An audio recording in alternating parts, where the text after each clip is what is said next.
how are you doing? Good. It's so nice to meet you. It's nice meeting you as well.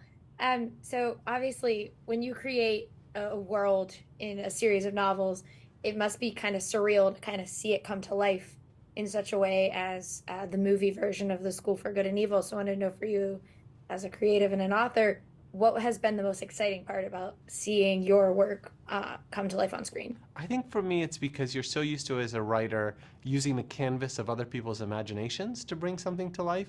And now you can actually work in the real world and build something for real. So now you suddenly have a version that can be shared with family and friends. So I think that's what was so awesome, is that like finally there's going to be a different way to tell this story. And ultimately it's about, two friends, and the core of that friendship is the beating heart of the story. And I feel like that's what was so amazing to see brought to life on screen. Yeah, and it's really fun because this was my first introduction, and I was like, oh, I have to go read these books. Mm. Like, this rules. Because I really like how you play with kind of the myths that we know in history within this world of magic.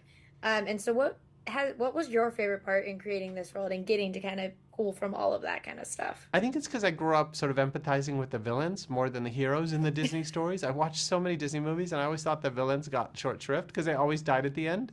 And I felt like, Mhm. but sometimes they have to win. Like you can't always have the good guy win.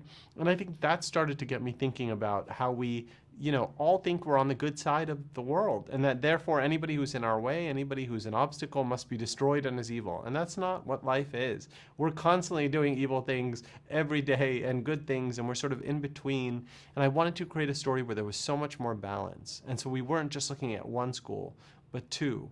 And ultimately, it was about finding your place in between them. Yeah, and I really like, especially he says it in this movie, but I like how Lancelot is also a bad guy within uh, Teddy's own story Mm-hmm. because his father is King Arthur, Mm. and then I like how you kind of played with that. And so, what for you? What was the most fun about seeing kind of those little moments where you're like, oh wait, someone's gonna probably write a think piece on that one little section of my movie based on the world that I made. It's crazy because I realize now there's going to be so many opinions and reactions, to the story, because I'm so used to seeing them tied to the book, and now that people are going to see it in the movie. But I'm hopeful that what will happen is people will be curious about the world, because honestly, we can only fit like 1/3 of the book into the movie because the book's so big and there's so many separate pieces and so many things happening. And I'm just hopeful the movie serves as just an introduction to the entire universe of, the School for Good and Evil. And also that, every character has a shade of gray. So even something like Lancelot will come back in later books, and you'll have a completely different experience of him as time goes on.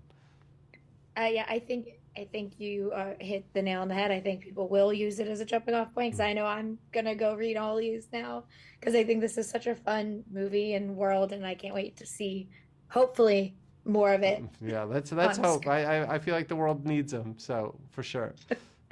Thank you so much for talking with me My today. pleasure. Thank you so much. Thank you.